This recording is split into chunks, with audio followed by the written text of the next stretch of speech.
आज के video lecture में आपका वेलकम। इकोसिस्टम के अंतर्गत यूनिट सेकंड में इकोसिस्टम यानी पारिस्थितिकी तंत्र के अंतर्गत आज अपन इकोलॉजिकल पिरामिड का स्टडी करेंगे। इसके पहले के वीडियो लेक्चर में इकोसिस्टम का इंट्रोडक्शन का स्टडी किया और जिसमें इकोसिस्टम का एक जनरलाइज्ड प्रोसेस क्या होता है और इकोसिस्टम के जो स्ट्रक्चर के रूप में और टाइप ऑफ इकोसिस्टम जो है, कितने प्रकार के इकोसिस्टम पाए जाते हैं पृथ्वी पे, और फिर इकोसिस्टम का स्ट्रक्चर के बारे में डिस्कस किया। तो इकोसिस्टम का जो स्ट्रक्चर यानी संरचना क्या है, उसके अंतर्गत अपन दो कंपोनेंट के बारे में स्टडी करते हैं। इसको अपन पुनः एक बार रिवाइज करते हैं। जिसमें सबसे पहला एबायोटिक कंपोनेंट है यानी अजैविक घटक है और ये नॉन लिविंग मटेरियल होता है पर्यावरण के अंतर्गत। और ये जो मटेरियल जो है नॉन लिविंग कंपोनेंट है, यहाँ पे अगर अपन ध्यान से देखें तो तीन प्रकार के यहाँ कंडीशन बनती है।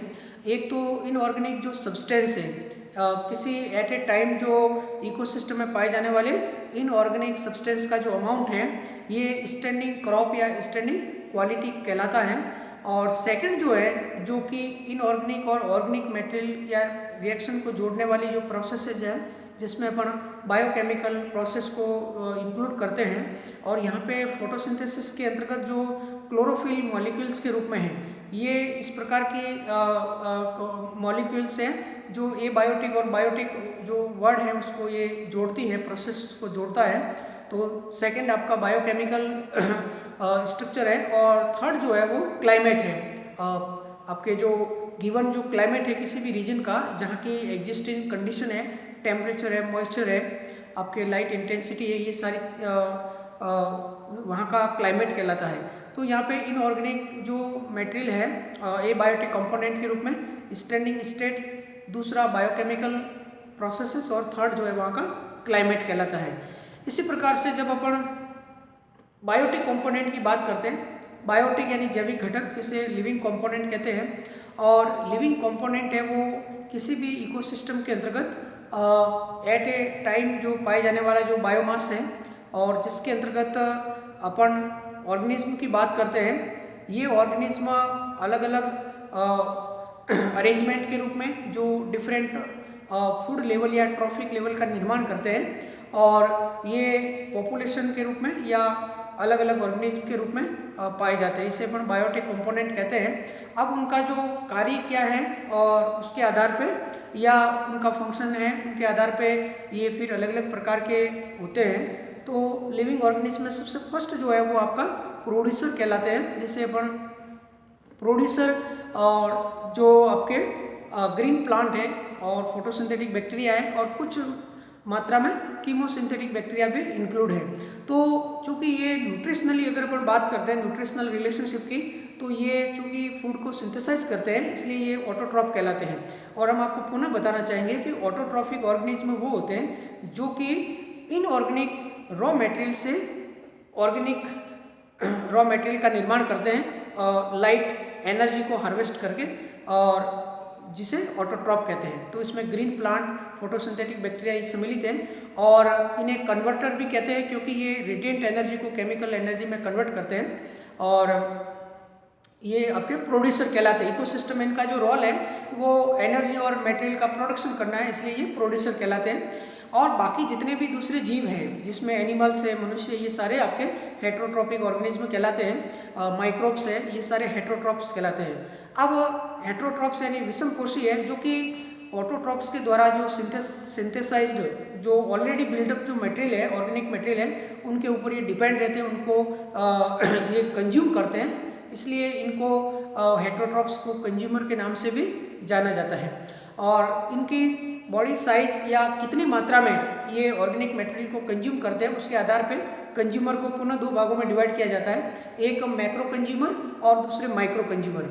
मैक्रो कंज्यूमर जो होते हैं उसके अंदर वो मैक्रो कंज्यूमर जो डायरेक्टली प्रोड्यूसर के ऊपर डिपेंड रहते हैं, यानी कि जो कि ग्रीन प्लांट को फीडिंग करते हैं, और ये नेचर से हर्बीवोर्स होते हैं। तो जो हर्बीवोर्स हैं वो आपके प्राइमरी कंज्यूमर कहलाते हैं, तो कंज्यूमर लेकिन वो प्राइमरी प्राथमिक उपभोक्ता कहलाते हैं, वो हमेशा हर्बीवोर यानी शाकाहारी होते हैं। इसके ऊपर जो प्राइमरी कंज्यूमर के ऊपर डिपेंड रहते हैं, उनका भक्षण करते हैं, वो सेकेंडरी कंज्यूमर जो कि मोस्टली कार्निवोर्स नेचर के होते हैं, और टर्सरी कंज्यूमर जो होते हैं ये आपके ऑमनीवोर्स या कार्निवोर्स हो सकते हैं। और कुछ कंज्यूमर ऐसे होते हैं जो और किसी के द्वारा नहीं खाए जाते, वो आपके इकोसिस्टम में टॉप रोल प्ले करते हैं, इकोसिस्टम का मैनेजमेंट या रेगुलेशन में, और उन्हें टॉप कंज्यूमर के रूप में भी जाना जाता है। जैसे हॉक है, पिकॉक है, टाइगर है, ये एक इकोसिस्टम के टॉप कंज्यूमर्स है। तो यहाँ पे जो हेट्रोट्रॉप्स है उसमें मैक्रो कंज्यूमर और माइक्रो कंज्यूमर, और मैक्रो कंज्यूमर के अंतर्गत अपन प्रोड्यूसर और प्रोड्यूसर ग्रीन प्लांट के रूप में, और दूसरे आपके हर्बीवोर्स हैं, जो हर्बीवोर्स हैं जो आपके कार्निवोर्स और आपके ओमनीवोर्स के रूप में। अब अपन बात करते हैं माइक्रो कंज्यूमर की। तो माइक्रो कंज्यूमर के अंतर्गत जो सूक्ष्म जीव हैं, जिसमें चूँकि ये लिविंग या डेड ऑर्गेनिक मटेरियल का डिकम्पोजिशन करते हैं, उनका अपघटन करते हैं, जो कॉम्प्लेक्स ऑर्गेनिक मटेरियल है उसको ब्रेक डाउन करते हैं, इसलिए ये जो कंज्यूमर है ये माइक्रो कंज्यूमर कहलाते हैं। और यहाँ पे दो चीज़ें हैं जो माइक्रो कंज्यूमर है, ये एक तो कम मात्रा में फूड को कंज्यूम करते हैं इसलिए उनका नाम माइक्रो कंज्यूमर है, लेकिन इकोसिस्टम में इनका जो रोल है वो ऑर्गेनिक मैटर को ब्रेक डाउन करना है, इसलिए इनको डिकम्पोजर के नाम से जाना जाता है, अपघटक के रूप में। तो अपघटक के रूप में 3 प्रकार के माइक्रोब्स हैं, जिसमें सबसे ज़्यादा जो है वो बैक्टीरिया का रोल है, जीवाणु, दूसरे एक्टिनोमाइसीटी, और थर्ड जो है वो आपके फंजाई यानी कवक हैं। ये तीनों जो माइक्रोब्स हैं इनका जो रोल है वो इकोसिस्टम में डिकम्पोजिशन का है, अर्थात जो प्रोड्यूसर या जो कंज्यूमर्स है, ऑटोट्रॉप्स या हेटेरोट्रॉप्स है, इनका जब डेथ या डिके होता है तो उनको वापस पुनः उनका ब्रेकडाउन वो तक करते हैं, और जिसके द्वारा एक इकोसिस्टम में पुनः इनऑर्गेनिक न्यूट्रिएंट पूल को क्रिएट किया जाता है, एंड जो पुनः ऑटोट्रॉप्स के द्वारा उनको अपटेक किया जाता है। तो इस प्रकार से एक इकोसिस्टम में साइक्लिक मैनर के अंदर न्यूट्रिएंट्स का फ्लो होता है। और इसके साथ साथ जो रेडिएंट एनर्जी है जो ऑटोट्रॉप्स ने कन्वर्ट की है, केमिकल बाउंड एनर्जी, वो एनर्जी उस ऑटोट्रॉप्स के अलग अलग जो ऑर्गन्स है उसके अंदर वो सिंथेसाइज रहती है, स्टोर्ड एनर्जी होती है, और उनका उस एनर्जी का फिर नेक्स्ट ट्रॉफिक लेवल जो है उसके अंदर उसका मूवमेंट होता है। लेकिन यहाँ पे आपको ध्यान रखना है कि न्यूट्रिएंट जो साइक्लिंग हो रहा है वो हमेशा साइक्लिंग मैनर में होता है। न्यूट्रिएंट का फ्लो है वो एक इकोसिस्टम में डिफरेंट ट्रॉफिक लेवल के थ्रू और एबायोटिक वर्ड के थ्रू होते हुए ये साइक्लिक मैनर में उनका मूवमेंट होता है, जिसमें डिफरेंट टाइप के साइकिल्स अपन आगे पढ़ेंगे जो बायोजियोकेमिकल साइकिल के नाम से जाने जाते हैं। परंतु एनर्जी का जो फ्लो है वो हमेशा एक दिशीय होता है, यूनिडायरेक्शनल होता है। और यहाँ पे एनर्जी फ्लो जो होगा उसके अंतर्गत एनर्जी का जब एक ट्रॉफिक लेवल से नेक्स्ट ट्रॉफिक लेवल को फ्लो होता है या पास होती है तो उसका काफ़ी जो मात्रा है वो रिड्यूस हो जाती है। तो इस प्रकार से एनर्जी फ्लो जो है वो आपके यूनिडायरेक्शनल प्रोसेस है, जबकि न्यूट्रिएंट साइक्लिंग है वो आपके साइक्लिंग प्रोसेस है। और एनर्जी फ्लो और न्यूट्रिएंट साइक्लिंग ये दोनों ही इकोसिस्टम के फंक्शन के रूप में देखे जाते हैं और उनका हार्ट माना जाता है, हार्ट ऑफ इकोसिस्टम के रूप में देखा जाता है। तो यहाँ पे अपन स्ट्रक्चर की बात की है, ये सारी चीज़ें हमने यहाँ बताई है। तो स्ट्रक्चर के रूप में एबायोटिक कंपोनेंट में नॉन लिविंग है। स्टैंडिंग स्टेट देखिए, ये एक एग्जाम में प्रश्न आता है कि किसी इकोसिस्टम में एट ए गिवन टाइम जो इनऑर्गेनिक सब्सटेंस का अमाउंट है वो कहलाता है स्टैंडिंग स्टेट कहलाता है। जो अलग अलग इनऑर्गेनिक जो सब्सटेंस है जिसमें माइक्रो और मैक्रो और माइक्रो जो न्यूट्रिएंट्स हैं जिसके बारे में अपने पहले चर्चा की है वो सारी स्टैंडिंग स्टेट या उसका दूसरा नाम स्टैंडिंग क्वालिटी भी है। इसके अलावा बायोकेमिकल स्ट्रक्चर्स के रूप में आपको बता दिया और क्लाइमेट ऑफ गिवन रीजन, ये आपका एबायोटिक कंपोनेंट और जैविक घटक हो गया। तो ये स्टैंडिंग स्टेट क्या होता है, ये इंपॉर्टेंट आपके क्वेश्चन है। इसके बाद में बायोटिक कंपोनेंट की बात की है, यहाँ पे ऑटोट्रॉप्स को प्रोड्यूसर के नाम से या कन्वर्टर के नाम से भी जाना जाता है। और इसमें जो प्लांट है कौन से, दूसरा हेटेरोट्रॉप्स है, ये already built up organic material का भक्षण करते हैं, यूटिलाइजेशन करते हैं, तो ये कंज्यूमर कहलाते हैं। और कंज्यूमर में सबसे पहला मैक्रो कंज्यूमर, जिसमें 3 है, हर्बीवोर, कार्निवोर्स और ओमनीवोर्स है। हर्बीवोर्स को प्राइमरी कंज्यूमर के नाम से जाना जाता है, कार्निवोर्स को सेकेंडरी कंज्यूमर और ओमनीवोर्स को टर्सरी कंज्यूमर के नाम से जाना जाता है। और एक टॉप कंज्यूमर पे होते हैं। माइक्रो कंज्यूमर में ज्यादातर पॉपुलरली इनको क्या कहते हैं, डीकंपोजर। तो डीकंपोजर जो है जो कि ऑर्गेनिक मैटर का ब्रेकडाउन करते हैं, और यहाँ पे ये तीन आपको बताए गए हैं, बैक्टीरिया, एक्टिनोमाइसीट्स और फंजाई, क्योंकि ये और ये तीनों ऑर्गेनिक मैटर का ब्रेक डाउन करने के बाद में पुनः इनऑर्गेनिक न्यूट्रिएंट को क्रिएट करते हैं और जो ग्रीन प्लांट के द्वारा अपटेक किया जाता है। तो ये बेसिक स्ट्रक्चर ऑफ इकोसिस्टम के अंतर्गत है। एक आपको और देखना है, जब अपन बायोटिक कंपोनेंट की बात करते हैं तो यहाँ पे बात आती है बायोमास की। बायोमास जो होता है जैव भार, हिंदी में उसको जैव भार के नाम से जाना जाता है। तो जैव भार या बायोमास जो है वो वास्तव में क्या है कि देखिए यहाँ पे इकोसिस्टम के अंदर डिफरेंट ट्रॉफिक लेवल्स होते हैं, और प्रत्येक ट्रॉफिक जो लेवल है उनका डिफरेंट ट्रॉफिक लेवल का एक लीनियर अरेंजमेंट होता है, और प्रत्येक ट्रॉफिक लेवल जो है वो एक फूड लेवल कहलाता है। तो किसी इकोसिस्टम में एट ए गिवन टाइम जो है वो एट ए गिवन टाइम जो ऑर्गेनिज्म का नंबर है या ट्रॉफिक स्ट्रक्चर क्या है वो उसका बायोमास कहलाता है। तो बायोमास है वो आपके एक पॉपुलेशन के रूप में या जैव भार के रूप में वो किसी रूप में हो सकता है। डिफरेंट ट्रॉफिक लेवल जो है उसको अपन बायोमास कहते हैं, और ये बायोमास जैव भार जो है ये आपके स्टैंडिंग क्रॉप कहलाता है। ये क्वेश्चन इंपॉर्टेंट और भी है, स्टैंडिंग ये क्रॉप कहलाता है, ये स्टैंडिंग स्टेट और ये कहलाता है स्टैंडिंग क्रॉप। तो इसमें आपके पॉपुलेशन या डिफरेंट ऑर्गेनिज्म का जो मास है एट ए टाइम वो स्टैंडिंग क्रॉप कहलाता है। और ये जो वर्ड है स्टैंडिंग क्रॉप ये दोनों के लिए एप्लीकेबल है, प्लांट्स और एनिमल्स। ऐसा नहीं कि ये क्रॉप है तो प्लांट्स ही है, प्लांट और एनिमल्स है, उन दोनों के लिए एप्लीकेबल वर्ड है बायोमास। और इस बायोमास का जो कैलकुलेशन है वो अलग अलग रूप से किया जाता है, जैसे कि आपके ड्राई वेट है, इसको ड्राई वेट के रूप में, या एस फ्री ड्राई वेट है, एस फ्री ड्राई वेट है, या कार्बन वेट है, ये अलग अलग रूप से उनको उनका कैलकुलेशन किया जाता है जो कि बायोमास के रूप में होता है। तो ये स्टैंडिंग स्टेट और स्टैंडिंग क्रॉप है, ये दो प्रश्न आपके इंपॉर्टेंट इसमें से आते हैं, और बाकी आपको जनरल स्ट्रक्चर के बारे में सब बता दिया गया है। अब अपन स्ट्रक्चर के अंतर्गत नेक्स्ट जो पॉइंट लेते हैं वो इकोलॉजिकल पिरामिड है, पारिस्थितिकीय स्तूप कहते हैं। इसका शॉर्ट नोट हमारे एग्जाम में आता है।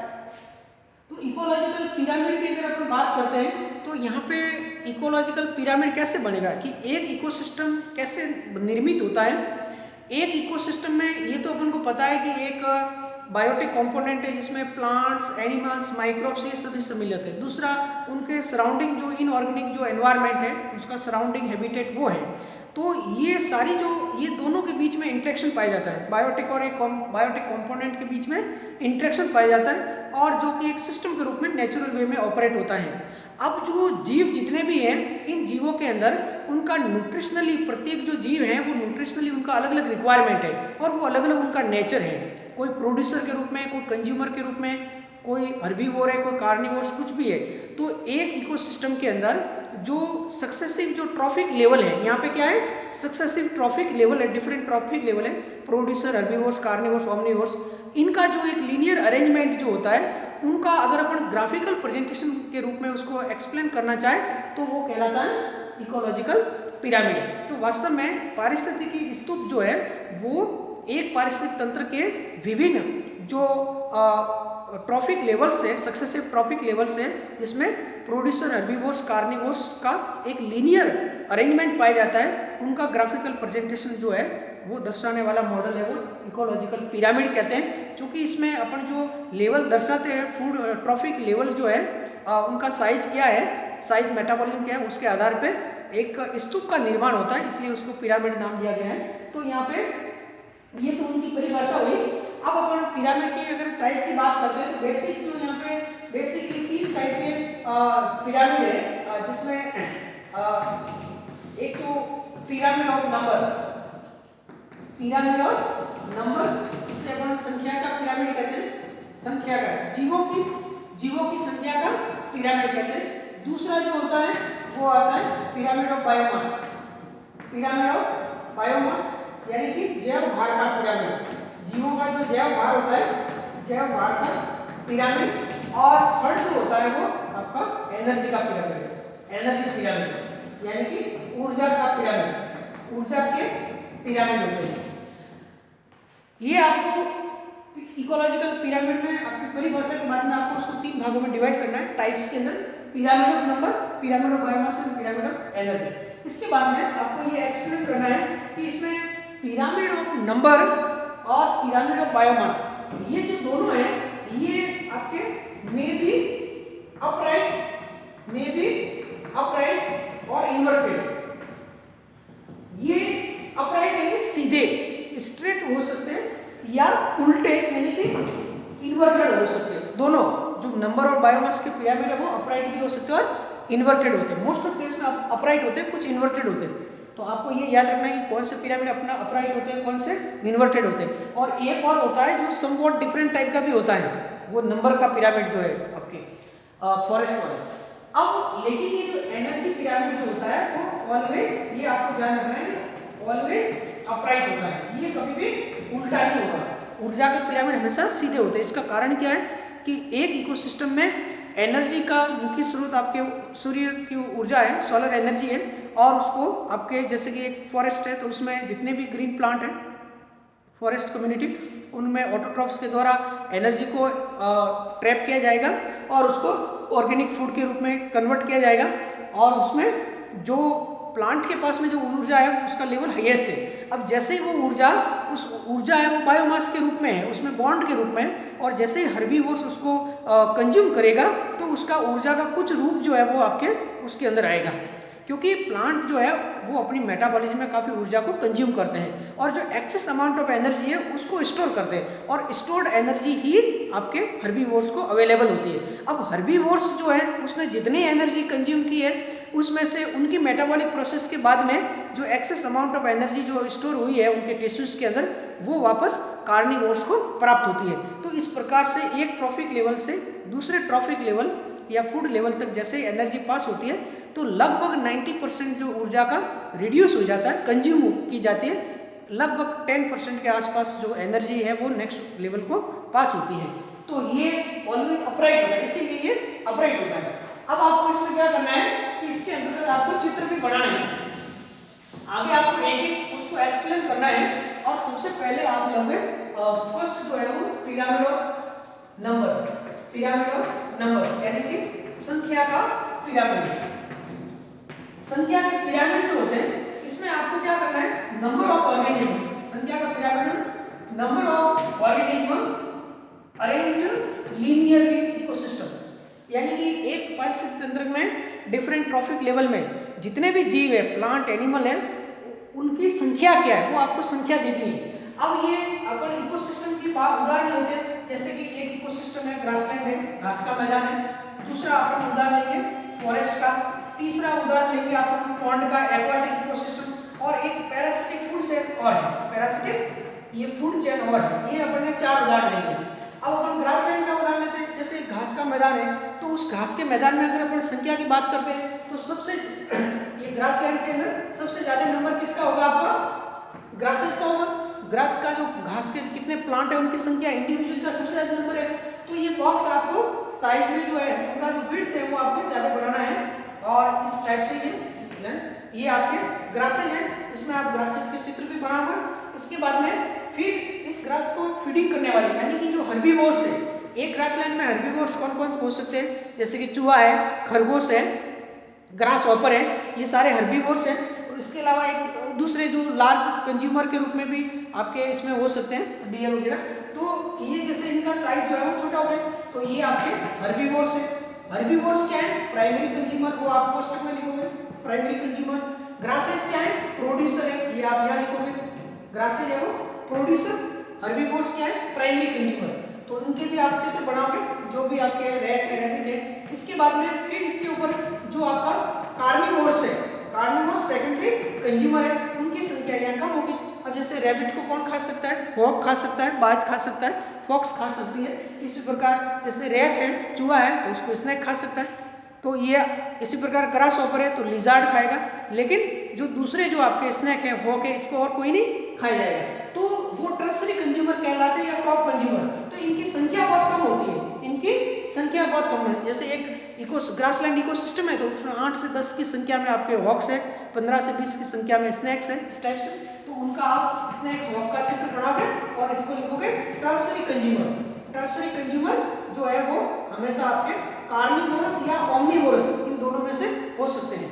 कार्निवोरस मोस्टली कार्निवोरस ही होते हैं। तो ये जो एक स्तूप बना है, देखो इसका ये जैसे पिरामिड शब्द है वो मिस्र में जो गीजा की पिरामिड है इसमें बेस चौड़ा होता है और उत्तरोत्तर ये टैपरिंग एंड होता है, ऊपर से तिकोना होता है। वैसे ये पिरामिड लिया गया और इसका डायग्राम भी वैसे बनता है। इसको अगर अपन टॉप माने तो ये गीजा के पिरामिड जैसा ही आपको ऐसा चित्र पड़ेगा ऐसे। अब अपन बात करते हैं फॉरेस्ट। देखिए यहाँ पे थोड़ा सा आपको ध्यान देना है, फॉरेस्ट इकोसिस्टम के अंदर एक फॉरेस्ट है जैसे ट्रॉपिकल रेन फॉरेस्ट है, उसमें अपन एक ट्री का उदाहरण लेते हैं। जैसे मान लो वहाँ बड़ा ट्री है, कोई बनियान का ट्री है या बहुत लार्ज साइज का एक ट्री है, तो ये आपके ट्री जो है उसका संख्या 1 है। यहाँ पे आप ट्री का चित्र बना दिया, ये ट्री है, एक ट्री है।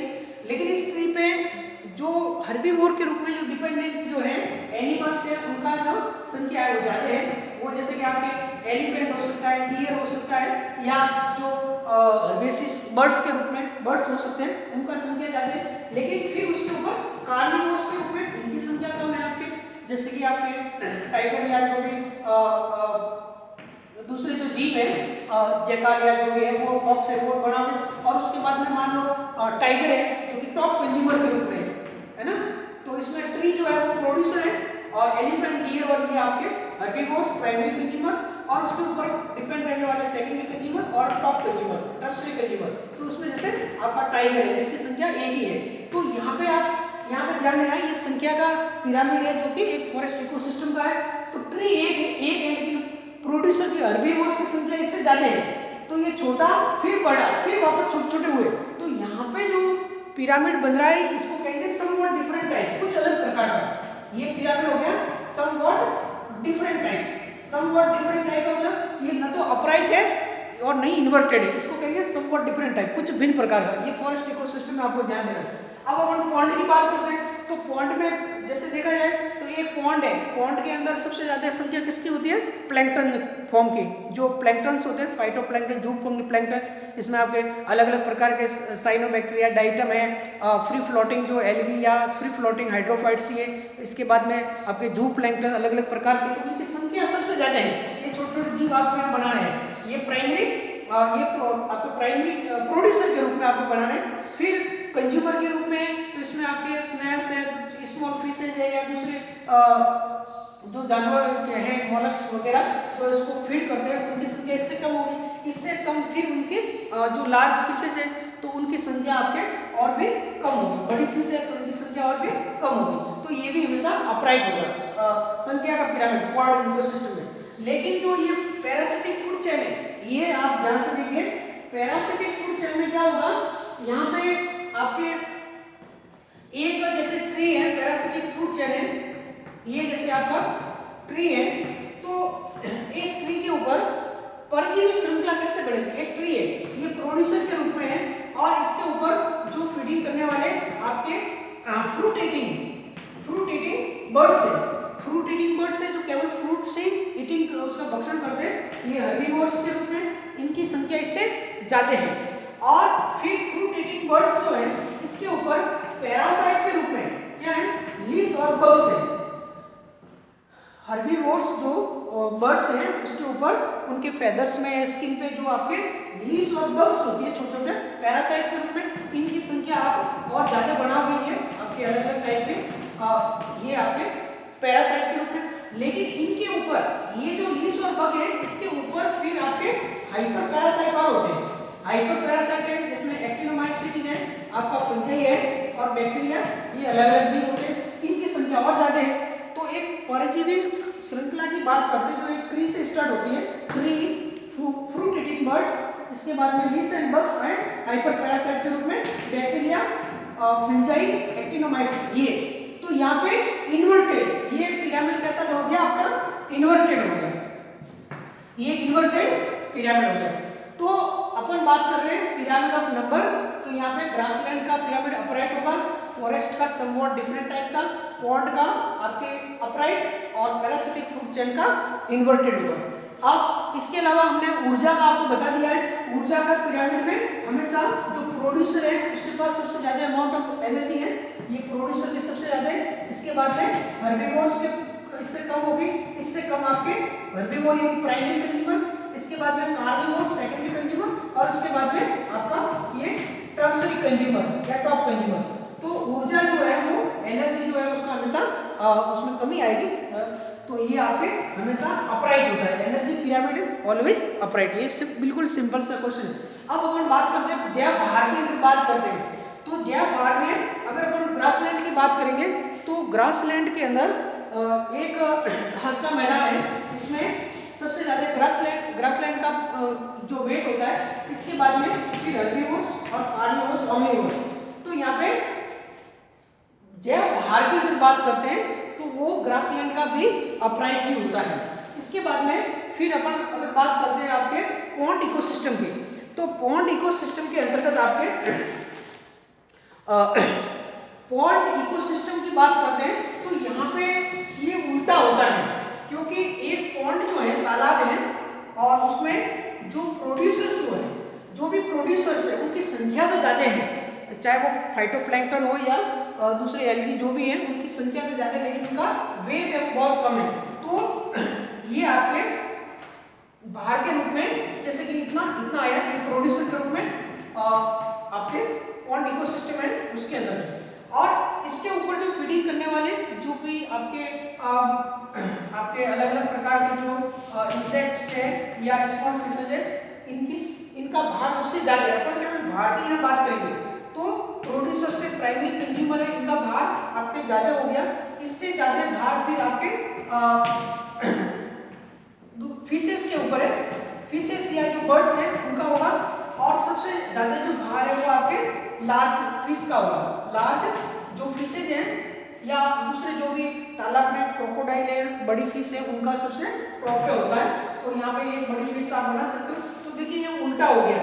तो पॉन्ड इकोसिस्टम जो होता है, पॉन्ड इकोसिस्टम में जो आपके बायोमास का पिरामिड है, पिरामिड ऑफ बायोमास वो क्या होगा, इन्वर्टेड होता है, वो हमेशा इन्वर्टेड होता है। लेकिन अगर अपन फॉरेस्ट इकोसिस्टम की बात करते हैं तो फॉरेस्ट वाला भी अपराइट ही होगा, क्योंकि एक फॉरेस्ट में अगर जैव भार की बात करते हैं तो एक लार्ज साइज का ट्री है उसका सबसे ज़्यादा भार होता है, इससे कम जैसे एलिफेंट, डियर या जो भी है, और फिर वो हर्बीवोर्स का होगा, फिर कार्निवोर्स और फिर टॉप कंज्यूमर, तो वहाँ पे भी भार में कमी आएगी। तो यहाँ पे आपको देखिए इस इकोलॉजिकल पिरामिड में जो एक तो आपको पिरामिड की परिभाषा और 3 भाग में डिवाइड करके चित्र वगैरह तो बनाना ही है, लेकिन यहाँ पे जो 3 इंपॉर्टेंट बात आपको याद रखनी है कि एक तो ऊर्जा का पिरामिड हमेशा सीधा होता है और वो सीधा चित्र बनाओगे। दूसरी बात नंबर ऑफ बायोमास का बात करेंगे तो फॉरेस्ट इकोसिस्टम का कुछ भिन्न प्रकार का बनेगा। और इसके बाद में पैरासिटिक फूड चेन है उसका हमेशा इन्वर्टेड होगा, बाकी सभी अपराइट होगा। और बायोमास की अगर अपन बात करते हैं तो उसमें पॉन्ड इकोसिस्टम का जो बायोमास पिरामिड होता है वो इन्वर्टेड होता है, बाकी ग्रासलैंड फॉरेस्ट है वो हमेशा अपराइट होता है। तो आज के वीडियो लेक्चर में अपन इकोलॉजिकल पिरामिड का स्टडी किया है और नेक्स्ट लेक्चर में अपन फंक्शन ऑफ इकोसिस्टम देखेंगे जिसमें फूड चेन और फूड वेब का स्टडी करेंगे। धन्यवाद।